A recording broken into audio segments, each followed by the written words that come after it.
Hastings की मराठा नीति।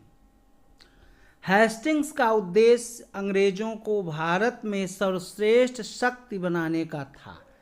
उसके लिए सिंधिया, भोसले तथा होलकर का दमन आवश्यक था।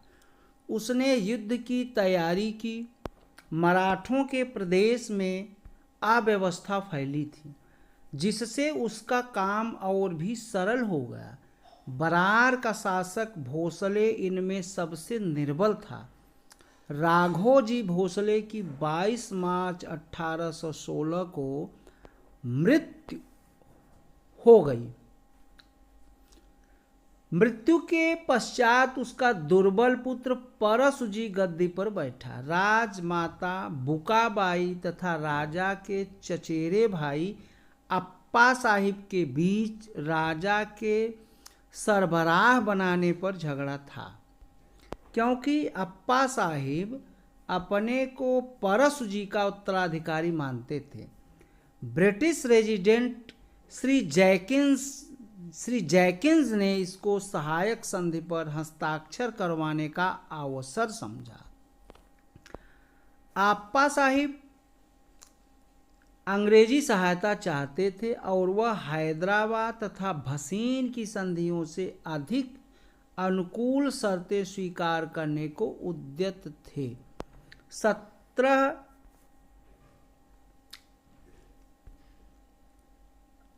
नवंबर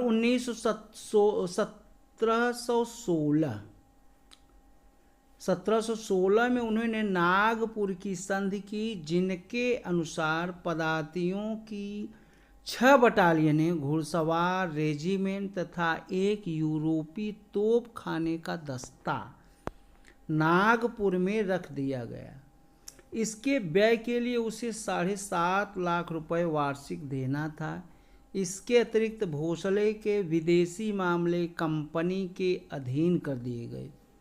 इस प्रकार एक सामरिक महत्व का नगर नागपुर कंपनी के अधीन आ गया।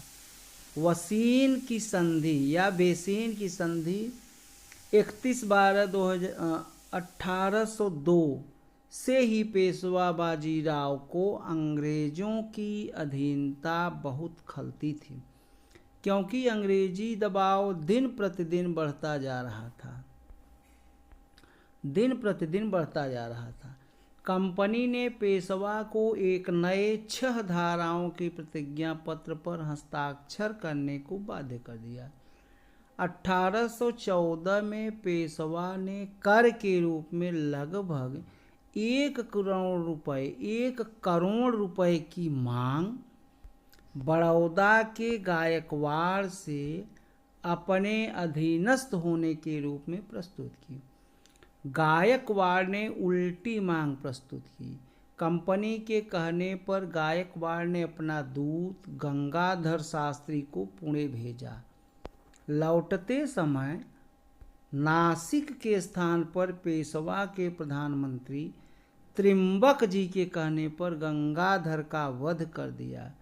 एल्फिंस्टन, जो ब्रिटिश रेजिडेंट थे, ने पेशवा से त्रिम्बक जी की मांग की। कुछ विलंब के पश्चात पेशवा ने त्रिम्बक जी को पकड़कर अंग्रेजों को सौंप दिया। त्रिम्बक जी अक्टूबर 1816 में थाना जेल से भाग निकले। दूसरी ओर लॉर्ड हेस्टिंग्स नेपाली युद्ध से निवृत्त हो गया था। उसने एल्फिंस्टन को लिखा कि वह पेशवा से एक निश्चित काल के अंदर त्रिम्बक जी के पुनः लौटने की मांग करें। यदि पेशवा विलंब करे तो उसे शत्रु घोषित कर युद्ध की घोषणा करके मुंबई, मद्रास तथा हैदराबाद में सेना को प्रस्तुत रहने को कहा गया। पेशवा युद्ध अथवा आज्ञा स्वीकार करने के विषय में सोच ही रहा था कि कर्नल स्मिथ ने पुणे का घेरा डाल दिया तथा दुर्ग अपने अधिकार में ले लिया। 13 जून 1817 को पेशवा ने पूर्णतया हथियार डाल दिए तथा एक नई संधि पर हस्ताक्षर किया। जिसके अनुसार मराठा संघ समाप्त हो गया। पेशवा अंग्रेज रेजिडेंट के द्वारा ही किसी अन्य शक्ति से संबंध रखेगा। पेशवा ने गायकवाड़ तथा पर अपनी 4 लाख रुपया वार्षिक की मांग छोड़ दी। पेशवा ने अहमदनगर के दुर्ग, बुंदेलखंड, मालवा तथा शेष भारत के अधिकार कंपनी को दे दिए। पेशवा ने यह भी स्वीकार किया कि कंपनी यदि चाहे तो पुणे में अपनी सेना रख सकती है तथा उसके क्षेत्र में से कंपनी अपने सेवक भेज सकती है। नागपुर तथा पुणे की संधियों से कंपनी को निश्चित राजनीतिक तथा सैनिक लाभ हुए तथा कंपनी सर्वश्रेष्ठता की ओर अग्रसर हुई। सिंधिया से संधि 1817। सितंबर 1817 में लॉर्ड हेस्टिंग्स एक विशाल सेना लेकर कानपुर पहुंचा तथा सिंधिया को एक संधि करने को कहा। विलंब करने पर युद्ध की धमकी दी। अंत में सिंधिया ने एक बहुत ही लज्जाजनक संधि स्वीकार की, जिसके अनुसार महाराज ने 5000 सैनिक पिंडारियों के विरुद्ध अभियान के लिए देना स्वीकार किया। सिंधिया अपनी सेना नहीं बढ़ाएगा तथा पिंडारियों के विरुद्ध जो कार्य उसे दिया जाएगा। पिंडारियों के विरुद्ध अभियान के दिनों में असीरगढ़ तथा हिंदिया के दुर्गों में से अंग्रेजी सेना रहेगी। अभियान के अंत में दुर्ग लौटा दिए जाएंगे। पिंडारियों को दी गई भूमि उनके वास्तविक स्वामियों को लौटा दी जाएगी। 1805 की संधि के अनुसार राजस्थान की शेष रियासतों से कंपनी के बातचीत करने पर जो रोक थी वह समाप्त हो गई।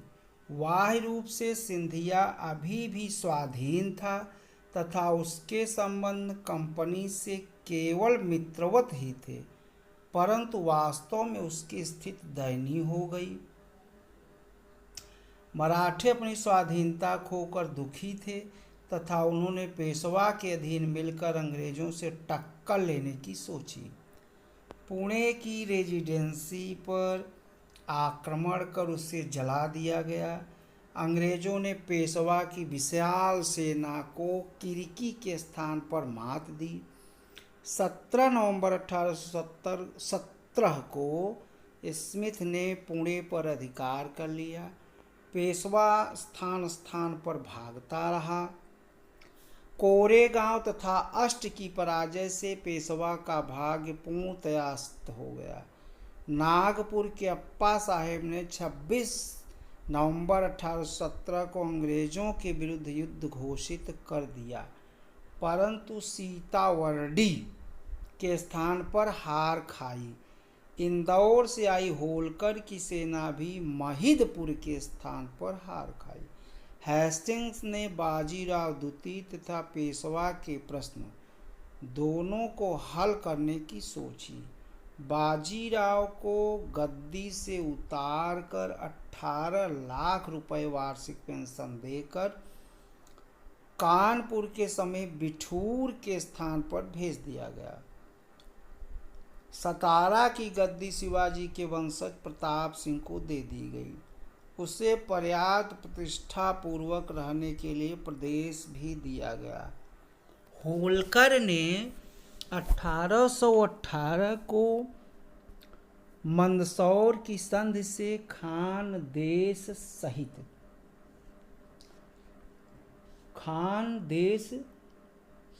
सहित समस्त क्षेत्र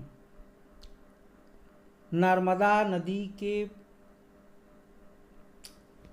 पार वाला क्षेत्र जो है वो छोड़ दिया। समस्त क्षेत्र कंपनी को दे दिया। उसने अमीर खां की स्वतंत्रता प्रमाणित कर दी। राजपूत रियासतों पर से तथा कोटा के जालिम सिंह के अधीन परगनों पर अपना अधिकार छोड़ दिया। उसने सहायक सेना रखना तथा अपने विदेशी मामले कंपनी के अधीन करना स्वीकार कर दिया। उसे पेशवा के अधीनता से मुक्ति मिल गई। शासक चूंकि उस समय केवल 11 वर्ष का था, तो तात्या जोग वहाँ का मुख्यमंत्री बनाया गया तथा इंदौर राजधानी बना दी गई। इसी प्रकार भोसले की संधि भी बहुत कठोर थी। नर्मदा के उत्तर में उसके प्रदेश छीन लिए गए। राघोजी भोसले द्वितीय को इस कटी छटी रियासत पर राजा स्वीकार कर लिया गया। आज यहीं पर लेक्चर को समाप्त करता हूँ। यह lecture IAS, PCS, TGT, PGT, SSC, railway तमाम प्रतियोगी परीक्षाओं के लिए बहुत उपयोगी है। जय हिंद, जय भारत। वीडियो को लाइक एवं शेयर अवश्य करें।